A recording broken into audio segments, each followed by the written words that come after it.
ఏలూరు కాలేజీలో ఇంటర్మీడియేట్ చదివే రోజుల్లో కూడా కృష్ణ గారు నేను ఇద్దరు క్లాస్మేట్స్. ఇద్దరు పక్క పక్కనే కూర్చునేవాడు. అంటే బుద్ధిమంతుల్ని కొంచెం కామ్‌గా ఉండేవాళ్ళు ముందు కూర్చోబెట్టి, అల్లరి బ్యాచులందరిని వెనక లాస్ట్ కూర్చోబెడతారు కదా! బెంచర్స్. అందుకని మేము ఫస్ట్ బెంచ్‌లో ఉండేవాళ్ళం. ఆయనకి అప్పటికే నాగేశ్వరరావు గారు ఏదో సందర్భంగా 60 సినిమాలు పూర్తి చేసిన సందర్భంగా ఆయన మా కాలేజీకొచ్చారు. వచ్చిన రోజున అంతా చూసిన తర్వాత అందరూ ఎగబడి ఆటోగ్రాఫ్. ఆటోగ్రాఫ్‌లు ఆయన వస్తాడని ముందే తెలుసు మాకు.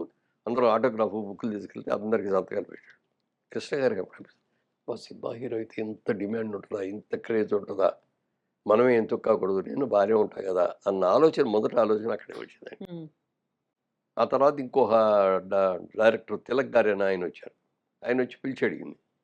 "ఏంటయ్యా ఏం చేస్తున్నావు? ఏం చదువుతున్నావు?" అని అన్నీ అడిగిన తర్వాత, "సినిమాల్లో వెయ్యాలని ఉందా నీకన్నాడు." "ఉందండి" అన్నాడు.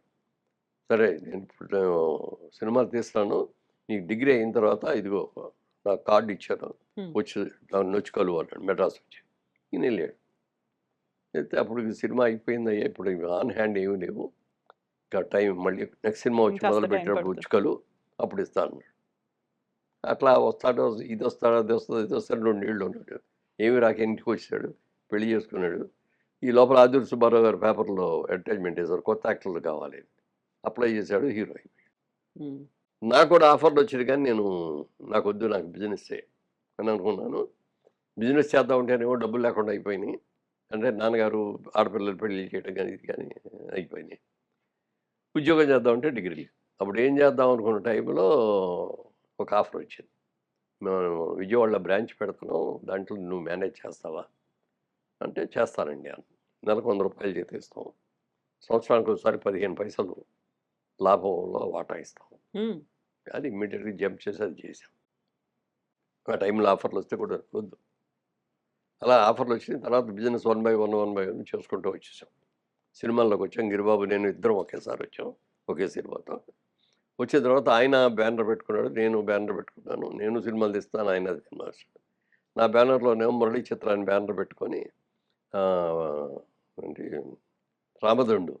'రామదండు' సినిమా పిల్లల సినిమా అనమాట. అందులో హీరో ఏమో ఆరుగురు పిల్లల తండ్రి. భార్య చచ్చిపోయింది. హీరోయిన్ ఏమో ఐదుగురు బిడ్డల తల్లి.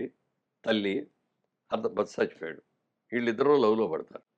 ఇద్దరు పెళ్లి చేసుకుంటే ఎట్లా 11 ఉంటది? మంది పిల్లలు. ఈ 11 మంది పిల్లలు వీళ్ళు మన ఎలా రిసీవ్ చేసుకుంటారనే దాని మీద ఇదయ్యి భయపడతా అది వచ్చితే అక్కడి నుంచే నంబర్ ఆఫ్ ప్రాబ్లమ్స్. మొత్తం ఫుల్ కామెడీ. ఆ! పెద్ద హిట్ అయింది. హ్మ్. ఇది బాలచంద్ర గారు తీశారు ఈ సినిమాని ప్రొడ్యూసర్‌గా. ఆయన డైరెక్టరు, ప్రొడ్యూసర్ కూడా. దానికి డైరెక్ట్ చేసింది ఎవరంటే లక్ష్మి గారు. మన హీరోయిన్ లక్ష్మి గారు. లక్ష్మి గారు డైరెక్ట్ చేశారు. అది కూడా ఎందుకంటే బాలచంద్ర గారు "నువ్వు చేయగలవమ్మ, నువ్వు చెయ్యి" అని చెప్పి ఎంకరేజ్ చేసి ఇచ్చారు. అప్పుడు డైరెక్ట్ చేసిన సినిమా పెద్ద హిట్ అయింది.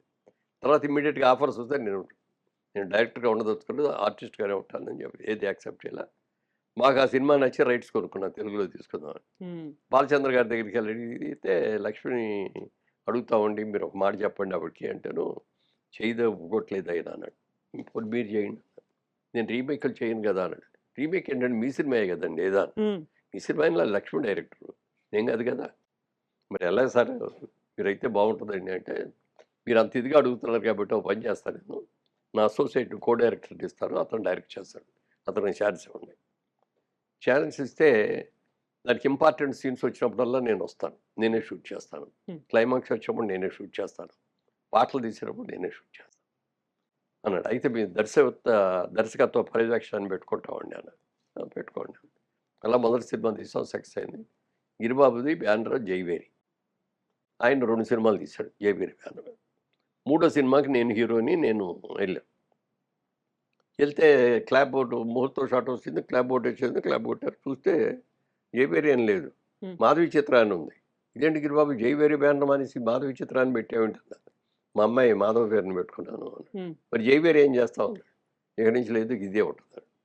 నీకు అభ్యంతరం లేకపోతే ఆ జైవేరి నాకు ఇచ్చేవయ్యా అన్నా. హ్మ్. తీసుకో అన్నాడు. అప్పుడు మీకు 'మురళీ చిత్ర' అని ఉండేది కదా! ఉంది. నాకు హ్మ్. మురళీ చిత్ర కంటే జైవేరి అంటే ఇష్టం ఆ పేరు. అవునా? ఆ! మీరు పెట్టుకున్న దానికంటే కూడా ఆ! గిరిబాబు గారు పెట్టుకుంది. ఎందుకట్లా? ఎందుకంటే జైభేరి అనేది ఒక సక్సెస్ నోట్. ఇదివరకటి రోజుల్లో పూర్వకాలంలో రాజులు యుద్ధాలకెళ్ళేటప్పుడు జైభేరి అవును. మోగించేవారు. గెలిచొచ్చిన తర్వాత మళ్ళీ జైభేరి విజయఢంకా మోగించేవారు. ఉండేది. హ్మ్. విజయడంకా మోగించినట్టు. అందుకని జైభేరి అనేది ఒక కామన్ టైటిల్ ఇది. ఒక సక్సెస్ నోట్ అలాంటిది అని చెప్పి నాకు ఇవ్వమని అడిగితే ఇచ్చేసాడు. హ్మ్. అప్పటి నుంచి ఇప్పుడు దాకా అన్నీ కూడా మీరు నా సంస్థలన్నీ జైబేరి ఫైనాన్స్, జైబేరి ఎంటర్‌టైన్‌మెంట్స్, జయభేరి జ group. Jayabheri group, Jayabheri automobiles.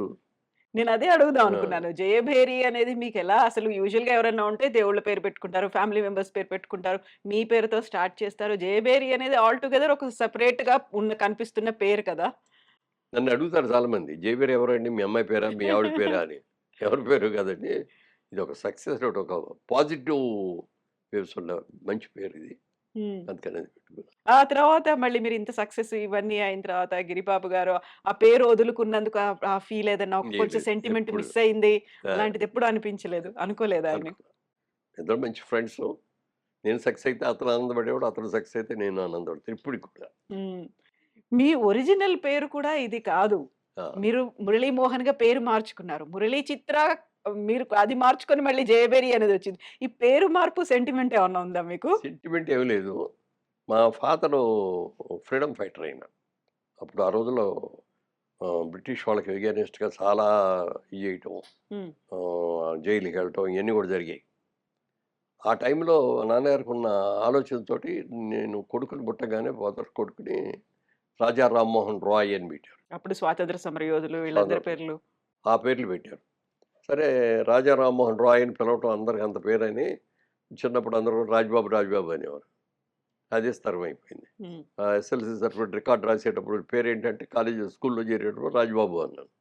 ఆ రాజ్‌బాబే పర్మనెంట్ అయిపోయింది. అందరూ పిలవటం అదే అయిపోయింది. హ్మ్. రాజా రామ్మోహన్ రాయ్ ఎరక్కపోయింది. హ్మ్. సినిమాల్లోకొచ్చాం. మొదటి సినిమా 'జగమే మాయ' అని అట్లూరి పూర్ణచంద్రరావు గారు తీశారు. ఆ సినిమాలో రాజ్‌బాబు గారు కూడా ఉన్నారు. ఒక మంచి క్యారెక్టరు. నేను హీరోగా, గిరిబాబు విలన్‌గా, అందరం కొత్తాళ్ళు మిగిలినాళ్ళందరూ. రాజ్‌బాబు మాత్రం రాజ్‌బాబును, విజయలలిత గారు ఉన్నారు. హ్మ్. వాళ్ళిద్దరూ మాత్రం పాతాళుడున్నారు. మిగిలినాళ్ళందరూ కొత్తాళ్ళు.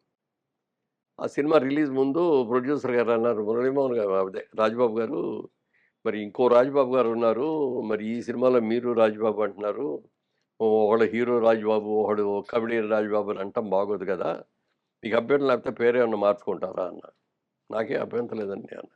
"ఏం పేరు కావాలన్నారు?" "మీ ఇష్టం అండి. మీరు ఏ పేరు పెడితే అదేనండి" అన్నాడు. అనేది మీరు హ్మ్. అడిగినట్టే అసలు పేరేంటి, ఇదేంటి అన్నీ అడిగిన హ్మ్. తర్వాత రాజా రామ్మోహన్ రాయ్‌లో మోహన్ అని పెడదాం. ఓకే అండి.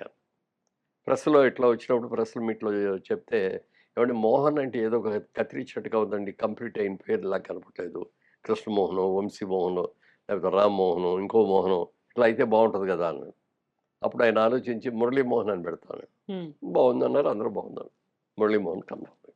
హ్మ్. ఇప్పటికి మురళీమోహన్. అంటే నా పేరు ఇప్పుడు చాలా రోజుల నుంచి కూడా అంటే పాస్‌పోర్ట్స్ ఇట్లన్నిట్లో చూస్తే మాగంటి రాజబాబు అలియాస్ మురళీమోహన్. మురళీమోహన్ ఉంటుంది. బట్ బ్యాంక్ అకౌంట్స్ అయన్నీ కూడా మురళీమోహన్ పేరుతోనే ఉంటాయి. హ్మ్. ఇప్పుడు ఈ ఫిల్మ్ ఇండస్ట్రీలో ఇన్నేళ్ళు 50 ఏళ్ళు కంప్లీట్ అయింది. గోల్డెన్ జూబ్లీ కూడా అవుతోంది. ఒక్కొక్క సినిమాకి సంబంధించి ఇన్ని మాట్లాడుకుంటున్నప్పుడు, మన ఫిల్మ్ ఇండస్ట్రీలో అందులోనూ పర్టిక్యులర్‌గా తెలుగు ఫిల్మ్ ఇండస్ట్రీ, టాలీవుడ్‌లో ఎక్స్‌పెరిమెంట్స్ అనేవి పెద్దగా జరగట్లేవనిపించిందా బాలీవుడ్‌తో పోలిస్తే? రావాల్సినటువంటి మార్పులు అంటే మీరేం కోరుకుంటారు? అంటే ఇదివరకు ఏంటంటే మన మార్కెట్టు వెరీ స్మాల్ మార్కెట్. హ్మ్. అప్పుడు కంబైన్డ్ ఆంధ్రప్రదేశ్ కదా! ఒక ఆంధ్రప్రదేశ్‌లో తప్పితే ఎక్కడ ఆడయ్యేయి కాదు తెలుగు సినిమాలు. తమిళనాడులో చాలామంది ఉన్నారు గానీ 40% దాకా తెలుగాళ్ళున్నా అక్కడ ఎందుకో వాళ్ళు సాబిటైజ్ చేశారు దీన్ని. సక్సెస్ కానివ్వకుండా. అందుకని అక్కడ పెద్దగా ఆడాం. కర్ణాటకలో కొంచెం ఆడాయి. అక్కడ మాత్రం ఉన్నాయి. ఇక బయట ఎక్కడ ఆడేయి కాదు మన సినిమాలు. అందుకని లిమిటెడ్ మార్కెట్. హ్మ్. లిమిటెడ్ మార్కెట్‌లో ఆ రోజుల్లో ఎక్కువ జానపదాలు, పౌరాణికాలు మనకున్న పౌరాణికాలని ఈటిలిని ఎక్కువ తీశారు. సాంఘికం వచ్చేటప్పటికి ప్రేమ కథలు, లేకపోతే ఆస్తి తగాదాల కథలు ఇట్లాంటియే ఉండేయి. ఇక అంతకు మించి ఎళ్ళేయి కాదు. ఔట్ ఆఫ్ ది వే ఎళ్ళేవారు కాదు. అదే బెంగాలీస్ కానీ, ఇక మలయాళీస్ కానీ, కన్నడం వాళ్ళు గానీ, కొత్త కొత్త ఇవి తీసుకోవడం మొదలుపెట్టారు. హ్మ్. ఒక చిన్న ఎపిసోడ్, సింగిల్ ఎపిసోడ్ తీసుకొని దాని మీద సినిమా అంతా. మనకి తెలుగులో ఎట్లా అంటే మనకి భోజనం ఇప్పుడు తమిళనాడులో ఉన్నారనుకోండి, అన్నం పెట్టే సాంబార్ పోసేస్తే తినేసి వెళ్ళిపోతాడు. కర్ణాటక వాళ్ళ దగ్గరికెళ్తే వాళ్ళు మంచి రసం పోసిస్తే తినేసి వెళ్తారు.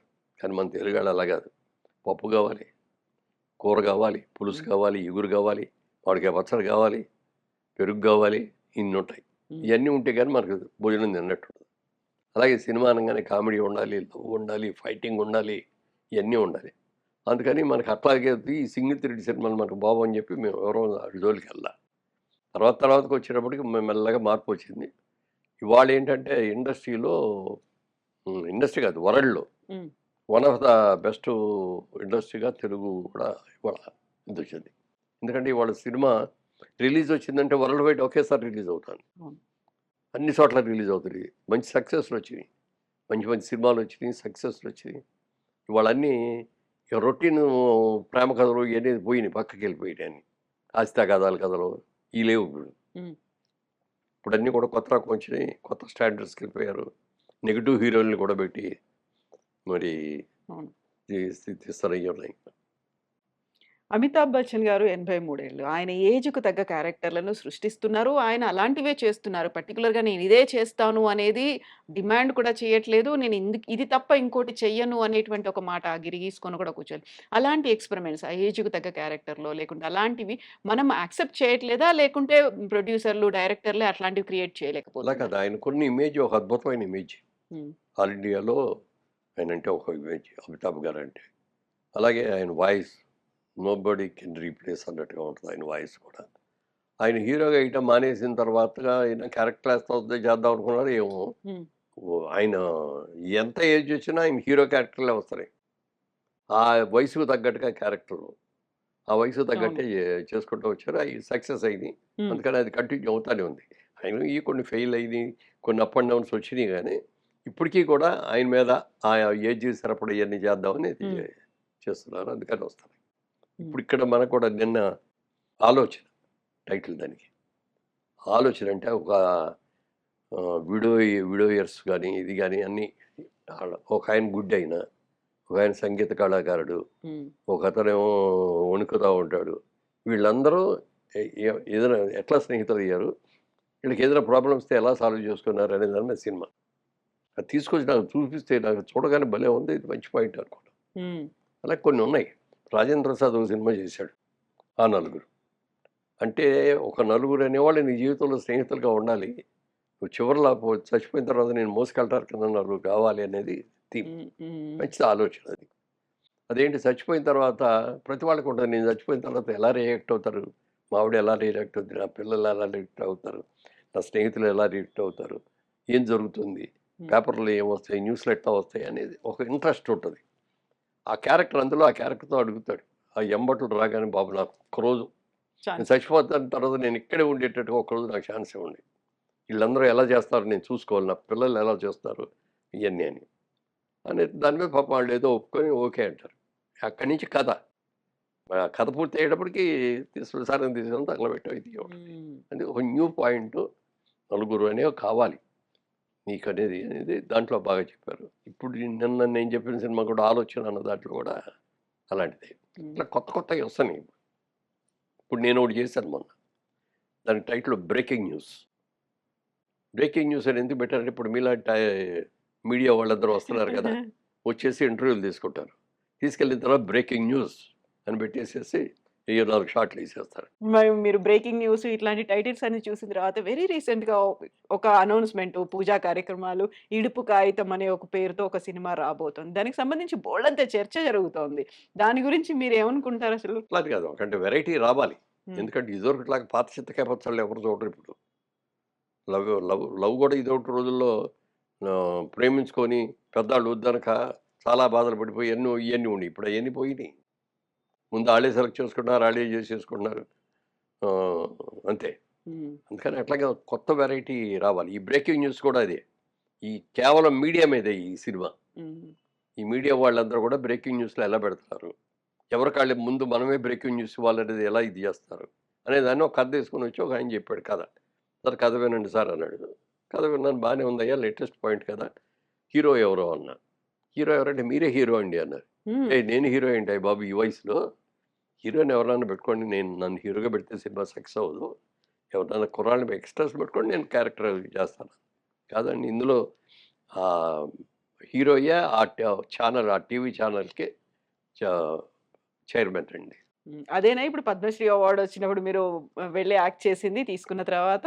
ఇదే సినిమానా లేటెస్ట్‌గా? ఆ! షూటింగ్ అయిపోయింది. ఫినిషింగ్ జరుగుతుంది. రిలీజ్ అవ్వాలి ఇది. హ్మ్. ఇడుపు కాగితం అనేటువంటి ఒక పేరు అది మాకర్థం కావట్లేదు. హ్మ్. యాక్చువల్‌గా ఏ భాష? అసలు తెలియని ఒక కొత్త పేరు తీసుకొచ్చారు. మాకు సబ్‌టైటిల్స్ ఉండాలా? దీనికి ఇంకా డబ్బింగ్ చెప్తారా? ఇట్లాంటివన్నీ కూడా ఈ మధ్యన సోషల్ మీడియాలో రన్ అవుతున్నాయి కదా! అదే ఇదివరకటి రోజుల్లో ఏంటంటే ప్రతిదీ కోర్ట్‌కెళ్ళి విడాకులు తీసుకోవడం కాకుండా ఆ! ఇట్లా విడిపోవాలి అన్నప్పుడు దాన్ని విడాకులు మరి ఇలాగ చేసి ఊళ్ళో గ్రామ పెద్దలు గ్రామ పంచాయతీ దగ్గర కూర్చోబెట్టి ఇదిగో ఈ విధంగా వచ్చింది. సరే ఇక నుంచి మీరు విడిపోయారు అని హ్మ్. ఒక కాగితం రాసి సంతకాలు పెట్టి ఇచ్చేవారు. దాన్ని విడాకులు అని మనం అనేవాళ్ళం. ఇక్కడ తెలంగాణ స్లాంగ్‌లో చూసుకుంటే ఈ ఇడుపు కాగితాల ఇడుపు కాగితం. ఇడుపు కాగితం. ఇడుపు కాగితం అంటే అదే. ఇది హ్మ్. ఊళ్ళో వాళ్ళందరూ కలిసి వీళ్ళిద్దరూ సరిగ్గా ఉండట్లేదు కాబట్టి వీళ్ళిద్దరూ కూడా ఇష్టంతోటి విడుపు కాగితం ఇస్తున్నాం హ్మ్. అని రాసి ఇచ్చేస్తే ఇక అది అఫీషియల్‌గా ఇది చేసినట్టే. హ్మ్. కోర్ట్‌కెళ్ళి తెచ్చుకోవటాలు ఇయన్నీ కాకుండా. అలాంటిది ఇది మంచి మంచి టైటిలు. హ్మ్. డెఫినిట్‌గా బావుంటది ఇది వెరైటీగానే. మీతో పాటుగా ఇంకొక తెలుగు సినీ నటుడు 'రాజేంద్ర ప్రసాద్' గారికి కూడా పద్మశ్రీ అవార్డ్ అనేది వచ్చింది. సో, ఇద్దరు ఒకరికొకరు కంగ్రాచ్యులేట్ చేసుకున్నారా? కలుసుకున్నారా? మాట్లాడుకున్నారా దాని గురించి? యాహ్! ఇద్దరం కలుసుకున్నాం. ఇద్దరం ఒకేసారి అవార్డ్ తీసుకున్నాం. కూర్చునేప్పుడు మమ్మల్ని అందరిని కూడా పద్మశ్రీలందరిని ఒక చోట కూర్చోబెట్టారు. పద్మవిభూషణ్‌లని ఆళ్ళందరిని ఇంకో చోట కూర్చోబెట్టారు. హ్మ్. మీ తర్వాతే తను తీసుకున్నారు ఆల్ఫాబెటికల్ ఆర్డర్‌లో చూస్తూ ఉంటే. ఇది అనౌన్స్ చేసిన వెంటనే చిరంజీవి గారొచ్చారు. ఇంటికే వచ్చి ఒక హ్యాట్స్ ఆఫ్ గౌరవ అండి. ఆ విషయంలో మాత్రం nobody can compare with Chiranjeevi గారు. ఎంత ఇదంటే ఆయనొచ్చేసేసి నేనొచ్చేస్తానన్నాడు. మీరు రావటమేంటి నేనే వస్తానండి అన్నా. హ్మ్. ఏ నేనే వస్తున్నాను అన్నాడు. వచ్చేసాడు. వచ్చేసి ఒక పెద్ద పెద్ద బహుమానాలు అయి ఇయన్నీ కూడా తీసుకొనొచ్చేసి పెద్ద షాలు ఇయన్నీ. హ్మ్. ఏవండీ మీరొస్తే నాకెలా ఉందో చెప్పనా అన్నా. ఎలా ఉంది అన్నాడు. ఇప్పుడు కృష్ణుడు కుచేలుడు ఎళ్లి కృష్ణుడి దగ్గరికెళ్ళాడండి. కృష్ణుడు కుచేలుడి దగ్గరికి ఎళ్ళలేదు. ఆ! మీరు పద్మ విభూషణ్ మీరు. నేను ఇప్పుడే జస్ట్ పద్మశ్రీ వచ్చింది. ఇంకా అది కూడా నా చేతికి రాలా. అనౌన్స్‌మెంట్ ఆ! అయిందంతే. ఓ పెద్ద ఇది ఆహ్, వ వ విభూషణ్ పద్మ విభూషణ్ వచ్చి పద్మశ్రీ దగ్గరికొచ్చాడంటే ఏదోగా ఉందన్నారు. ఆ! మీరు అలా ఎందుకనుకుంటారు? మనం చిన్నప్పుడు చదువుకుంటాం మాస్టర్ గారు. పెద్దయి బ్రహ్మాండమైన విద్య తర్వాత మాస్టర్ గారు ఒకసారి అలా ఉన్నారు చూసుకుందాం అని చెప్పి రారా? హ్మ్. మీరు నా మాస్టర్ అనుకోని వచ్చాను అన్నాడు. హ్మ్. ఓహ్! గ్రేట్ ఆఫ్ యూ అని చెప్పి అందరం కూర్చున్నాం చక్కగా హగ్ చేసుకొని ఫోటోలు. ఇంట్లో పనాళ్ళందరూ కూడా వచ్చి ఫోటో అని నుంచుంటే, "ఏమ్మా ఫోటో కావాలా? రండి." రండి నేను అందరికీ ఫోటో తీసి చాలా గౌరవ అంటే సూచకంగా అది సంస్కారం అది. హ్మ్. అది అందరికీ ఉండదది. సో, వెరీ ఫస్ట్ సినిమా మీరు చిరంజీవి గారితో కలిసి వర్క్ చేసిన దానికి ఇప్పటికి ఆల్‌మోస్ట్ 46, 47 ఇయర్స్ అవుతోంది. అలాగే ఉందా చిరంజీవి గారిది, మీది మధ్యలో ఉన్నటువంటి ఇప్పటికి అనుబంధం అప్పటికి ఆయన ఏమి మార్పు లేదు. ఎంత ఇదిగంటే ఆ సినిమా చేసినప్పుడు 'పనూరు పాండవులు' ఆ సినిమా పేరు. అవును. అందులో నేను ధర్మరాజు. అర్జునుడు ఈయన చిరంజీవి గారు. భీముడేమో ప్రసాద్ బాబు. నకులుడేమో భానుచంద్రు. ఇంకో ఆయన భాస్కర్ అని ఆయన. మేము ఐదుగురం మాకు ఏ సీన్ వచ్చినా మేము ఐదుగురం ఉంటాం అనమాట ఆ హ్మ్. సీన్‌లో. హ్మ్. ఉంటే షూటింగ్ ఐదుగురికి ఉంటది. లేకపోతే ఎవరికీ ఉండదు. అందుకని షూటింగ్ లేనప్పుడంతా మేమందరం కలిసి సినిమాలకెళ్తా ఉండేవాళ్ళం. హ్మ్. అప్పటికి నేను పెద్ద స్టార్‌ని. మిగిలినోళ్ళందరూ కూడా కాదు. ప్రసాద్ బాబు కూడా అప్పటికి ఒకటి 2 సినిమాలు హీరోగా ఏసాడు కానీ ఆహ్, క్యారెక్టర్ రోల్సో లేకపోతే ఏవో చిన్న చిన్న రోల్సో చేసేవాడు. భానుచంద్ర కూడా అంతే. ఒకటి హ్మ్. 2 సినిమాలు హీరో చేశాడు కానీ పెద్దగా. వీళ్ళందరం తీసుకొని ఎళ్ళేవాళ్ళం.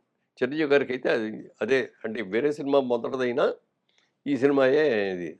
ఎళ్ళినప్పుడల్లా థియేటర్‌కెళ్తే అందరూ వచ్చేసి నా దగ్గరకొచ్చి షేక్ హ్యాండ్‌లు అప్పుడు ఈ సెల్ ఫోన్‌లు లేవు కదా! ఫోటోలు అయ్యేమి లేవు. సెల్ఫీలు.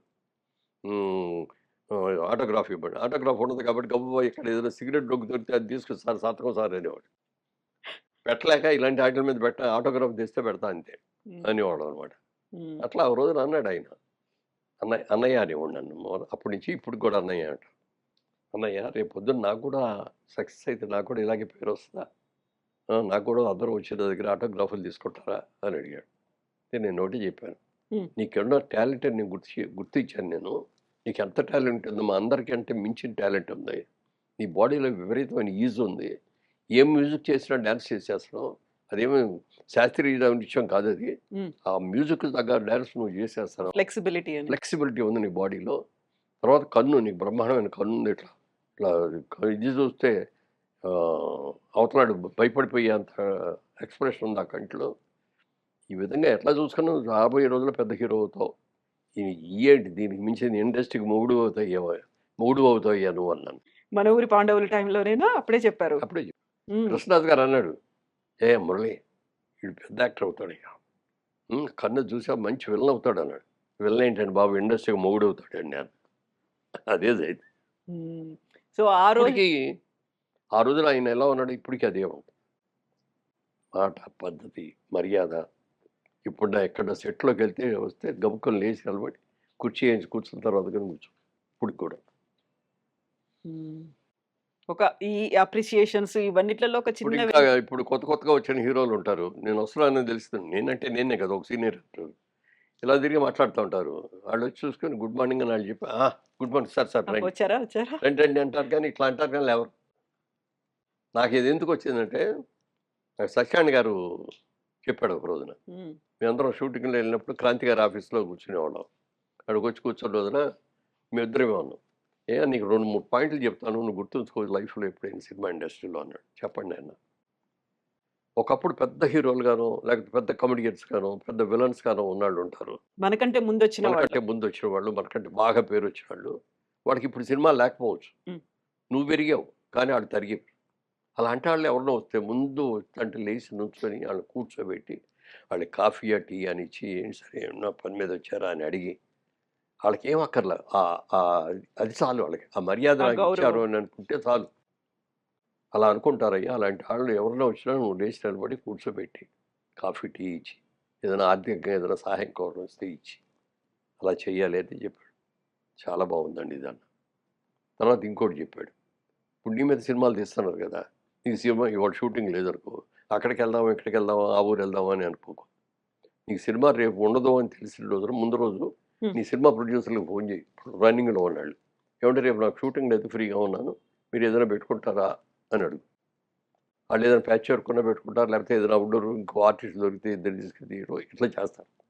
అందుకని మనకు ప్రొడ్యూసర్ ముఖ్యం. మనకు హ్మ్. అన్నం పెట్టేవాడు ప్రొడ్యూసర్. హ్మ్. అందుకని నీకెప్పుడు ఖాళీ వచ్చినా నువ్వు నీ ప్రొడ్యూసర్‌కి చెప్పు. డబ్బింగ్ పెట్టుకోవచ్చు. ఇంకోటి పెట్టుకోవచ్చు. అందుకని ఆళ్ళకెవరికీ చెప్పకుండా సెలవొచ్చిందిలే అని చెప్పి వెళ్ళిపోవద్దు అని ఇట్లా ఈ 2 చెప్పాడు. ఈ రోజుకి పాటిస్తాను నేను. హ్మ్. ఈ రోజుకి. ఆ కాలంలో మీకు సత్యనారాయణ గారు చెప్పినటువంటి ఒక మంచి మాట, దాంతో పాటుగా మీకు కాంటెంపరరీ. సో, మీ తర్వాతొచ్చిన వాళ్ళ దగ్గర నుంచి మీరు నేర్చుకున్నవి చాలా ఉన్నాయి కదా! సో, ఉన్నాయి. అప్పటికప్పుడు వాళ్ళేం చెప్తున్నారు అనే ఇప్పుడు దాన్ని ఫాలో అవ్వడం. అందులో ఏం మంచి ఉంది, మనకెంత అదే. ఉపయోగపడుతుంది అనేది. అందుకని ఇప్పుడు పిల్లల్లో కూడా బ్రహ్మాండంగా ఉండేవాళ్ళున్నారు. Talent excellent talent. హ్మ్. వాళ్ళు ఎంత శ్రమ పడుతున్నారు. ఒక సినిమా కంటే 2 ఏళ్ళు, సంవత్సరం డేట్లు ఇంకెవ్వరికీ ఇవ్వకుండా మేము సంవత్సరానికి 15 సినిమాలు చేసేవాళ్ళం. మరి ఇప్పుడు ఒక ఒక పెద్ద సినిమా అంటే 3 ఏళ్ళు చేస్తారు. 2 అవును. ఏళ్ళు చేస్తారు. ఎంత కష్టపడతారు. లావు అవ్వాలంటే లావు అవుతున్నారు. సన్నబడమంటే సన్నబడుతున్నారు. హ్మ్. వాళ్ళ కృషి, వాళ్ళ దీక్ష ఇయన్నీ మరవలేసు. ఎవరిని తక్కువ చూడకూడదు. ఉన్నయేంటంటే పైకైనా కనపడినప్పుడు అలా అనలేదే, ఇలా చేయలేదే, మనం పలకరించలేదని ఉంటది గానీ, అదేం కాదు. వాళ్ళు కూడా ఇప్పుడున్న యంగ్‌స్టర్స్ కూడా చాలా టాలెంటెడ్ బ్రహ్మాండంగా చేస్తున్నారు అందరూ. హ్మ్. యూజువల్‌గా ఒక పద్మశ్రీ వచ్చింది అనగానే మాకు వినిపించేటివాటి మాట ఒక అవార్డొచ్చింది, పురస్కారం. మా బాధ్యత మరింతగా పెరిగింది అనేదొకటి ఉంటుంది కదా! సో, అది రిసీవ్ చేసుకున్న తర్వాత అనిపించినటువంటి మూమెంట్. దీన్ని ఫర్దర్‌గా కంటిన్యూ చేయాలి అంటే మళ్ళీ ఒక దాన్ని ప్లాన్ చేసుకోవాలి, సెటరేట్ చేసుకోవాలి, షెడ్యూల్స్ చేసుకోవాలి అంటే ఏం గుర్తొచ్చింది ఇమ్మీడియేట్‌గా మీకు? అంటే ఇప్పుడు 10థ్ అయిపోయిన తర్వాత కాలేజీకెళ్ళాలి కదా! అవును అదొక కదా! ఆ! చాలా ఉంటుంది. థ్రిల్‌గా ఉంటది. మొదలాగా ఆఫ్ అయ్యేది. అప్పటిదాకా నిక్కర్లేసిన వల్ల ప్యాంట్లేసుకుంటాం. అప్పటిదాకా నడిచి వెళ్ళేవాళ్ళందరూ కూడా సైకిళ్ళ మీద వెళ్తాం. లేకపోతే హ్మ్. అప్పటిదాకా చెప్పులో ఇంకోటో ఏసుకున్నోళ్ళందరూ షూ కొనుక్కొని అట్లా ఎట్లా వస్తుందో ఓ పద్మశ్రీ వచ్చినప్పటికి మాకు కూడా అదొచ్చింది అని అనుకుంటాం. వచ్చిన తర్వాత నెక్స్ట్ రావాలనే కోరుకుంటాం తప్ప ఇది ఇంతటితో ఆగు చాలులే వచ్చింది అని. హ్మ్. చాలులే అనేది వచ్చినా సంతృప్తే. మనకున్న అర్హతకి ఇదొచ్చిందండి. ఇది గ్రేటే అనుకుంటా నేను. హ్మ్. అది రావాలి, ఇది రావాలంటే పోద్దాం. టైం వచ్చి మనం కృషి చేసి, మనం ఏమన్నా అన్నీ మంచి చేసామని అనుకుంటే వస్తే వచ్చేద్దాం సంతోషం. రాలేదని డిసప్పాయింట్ అవ్వను నేను. సో, టైం మీద డిపెండ్ అవుతుందా? మన టాలెంటా? అదృష్టమా? దేన్ని మీరు నమ్ముతారు? అన్నీ ఉండాలి. ఒకదాంతో కాదు. హ్మ్. ఒక కూర వండాలంటే అందులో ఎన్ని కావాలి? అన్ని ఇంగ్రీడియెంట్స్ ఉండాలి. ఆ! ఇది అంతే. జీవితంలో కూడా అంతే. జీవితంలో కూడా తిలుపులు, కారాలు, చేదులు అన్నీ ఉంటాయి.